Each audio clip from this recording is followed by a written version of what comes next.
there comes a point in time where every stacker starts to think of silver in a different way.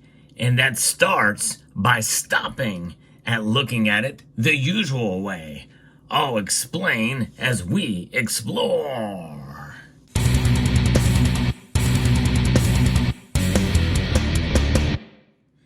A paradigm shift of thinking is required if you're going to be a silver stacker for the long term.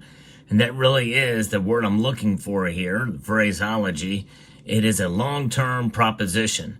No question about that. But that does require a different way of thinking, because there's more to silver than just its price. For those of you who've been following this channel for any length of time, you know that that's some verbiage that I've been using. And I agree with that. I think it's important for us to have a little different mindset when we're stacking this metal, because when you think about how long this metal has lasted in the course of history and how it's been perceived and valued, value being the key word here, then you begin to understand that price matters very little in the grand scheme of things. And that grand scheme essentially involves a long-term view of what silver is and has been for thousands of years. Price matters. Price is important, no question, because that is the metric from which we measure value of most things these days. But when you think about the value of the dollar, which is the unit of measurement that we have and are accustomed to for price, this has lost about 97 and 98% of its value since the inception of the current system from which we find ourselves a part. That is the Federal Reserve System. That is the Federal Reserve Act of 1913. And since then, it has been a downward spiral for the dollar's value and a dramatic flare. And it only exacerbates with high inflation. That's what we're experiencing now. Although some can make the argument that we're at the tail end of that. But things that they're doing now, they being the government and the Federal Reserve, are working against the very thing that they're trying to stop. That is a return of inflation or hyperinflation or stagflation or a combination of both, which could easily happen, by the way. Even though the political winds are changing, that could still occur. And notwithstanding, the price of silver fluctuates. We know that.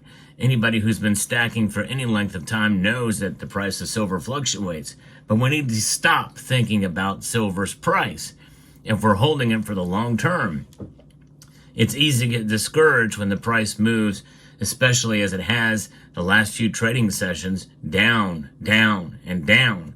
And by big jumps, 2 to 3, 4, 5% drops we've seen over the last year. Although, notwithstanding, silver's price has really done well over the past months here in the grand scheme of things. And in reality, silver's price has kept up with inflation. If you bought during all of those years, in fact, the longer that you spend buying silver and using dollar cost averaging, you're going to do just fine. It does work itself out in the end. You have to be strategic about it. The most basic strategy is dollar cost averaging, which is a concept that is not foreign in any of the investment trades.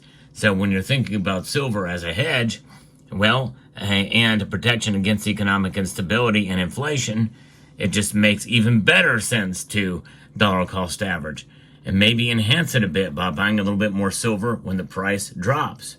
See, the price only matters when you do two things, when you buy it and when you sell it. Everything in between is just noise. And this channel exists to provide some of that noise, by the way, because I do market reports sometimes on a daily basis. I do talk about price a lot with silver, no question about it. But I understand that even though price is important when you're buying and selling, everything else in between is about holding. It's about holding your value. And silver is valuable. It is. It is a precious metal. Believe it or not, that's a somewhat controversial statement these days. But in reality, it is. And price pullbacks are normal in any market. And that is likely going to continue as we see silver's price begin to operate and move in a direction in order to preserve our wealth over the long course of time. It's known as in its value proposition as a wealth preservation device. And that is not changing anytime soon. I'm excited about silver's prospects in that way, but also I stopped thinking about silver really in terms of something that's priced, and even in terms of its value.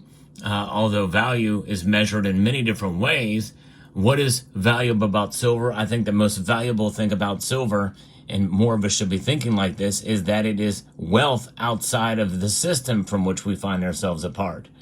Another reoccurring theme of this channel that I've been talking about lately. The more of us that realize that and think about it as something that is in our possession in the physical form, it is a way to essentially protect yourself from anything that could come your way in terms of any kind of financial or hardship or fiscal irresponsibility from governments around the world. And when you think and look through the course of history, people have been saving in silver, spending in silver, and accumulating silver since about 700 BC. And it's been utilized as money for all that time. Right now, it is not transacted as a currency or as money. It is not active money. It is indeed passive money or commodity money at this point in time. And we know it has many uses that have, in about 10,000 different uses, by the way. And I think that is just incredible and amazing to think about. And that really, in a sense, will kind of prop it up in terms of the price, and maybe even tamp it down in terms of the price. As a commodity, it will trade erratically at times, but that does not change the nature of what silver is. And it should not change your calculus for how silver performs as a wealth preservation device over the long course of time. And everybody's situation is different. There are ways to be able to buy silver and lose big time in terms of price. I've covered examples of that in this channel time and time again. But in a nutshell, essentially it means that whenever you go to buy silver, and especially if you buy a whole bunch at one time, you do a bulk buy of silver, trying to save on premiums, and by buying in bulk, well, if you buy it at the very, very high price and then the price tanks, and you buy it at the top of the market, you're going to lose big time. And if you buy a whole bunch of silver and the price keeps going up, well, you're taking a risk and you very well could profit big time. But that's not really what stacking silver is about. It's about wealth preservation over the long course of time. And part of that wealth preservation indeed is having that paradigm shift of thinking, not thinking about necessarily price, but about having wealth outside of the system. To me, that is invaluable. I think that is one of the biggest arguments for having silver in your portfolio or in your physical stack. It is just an amazing metal to have there, and I don't think anything else can really compare to that, especially seeing that it's recognized. Most of the silver that you buy out there is stamped, it is marked, it is recognized, and it is very liquid. You could sell it when you need to in a pinch, and most of those transactions are going to be private. And so I like that about silver. And it is very divisible, it is very portable, although obviously, you know, when the price is lower, you got to stack a whole lot of it to have any appreciable wealth in your portfolio. But nonetheless, the portability of it and the fact that you can buy it in small increments, such as constitutional silver, is intriguing, and that is something that can be used or even spent. Yes, some people actually will transact in silver, and usually it's going to be in small forms like this.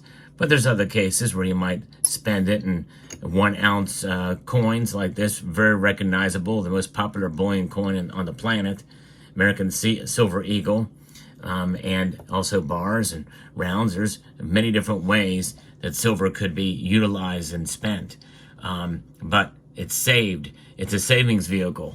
And I think that is quite intriguing and quite impressive to see silver in that regard. Somebody posted over on X this, which I thought it was quite intriguing. Each time I buy some silver, it's not that I'm spending money. No, instead I'm saving value for the future. Now, that does not mean that somebody should be irresponsible whenever buying silver. The best thing we should do is to try to find the best deal out there for the silver that we can find. And finding those bargains, I think, is very important, and from the most reputable sources. But also, you should consider that, if you do buy silver and the price drops the next day, or the premiums are a little bit higher than you'd like, well, you know what? That means you just need to hold on to it a little bit longer, or maybe even a lot longer, in order to break even. And that's the best thing we can hope for silver, is to break even, because that's what it's about. It's not about making money. It's not about getting rich. It should not be about losing money either. It's about breaking even.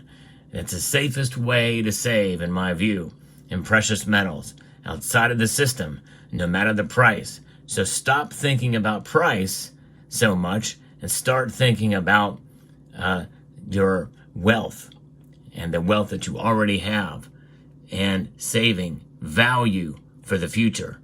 So let me know what your thoughts are down in the comment section below.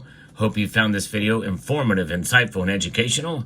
I would like to extend a multitude of gratitude to each and every one of you for taking the time to watch, and to encourage you to please rate, share, comment, and subscribe.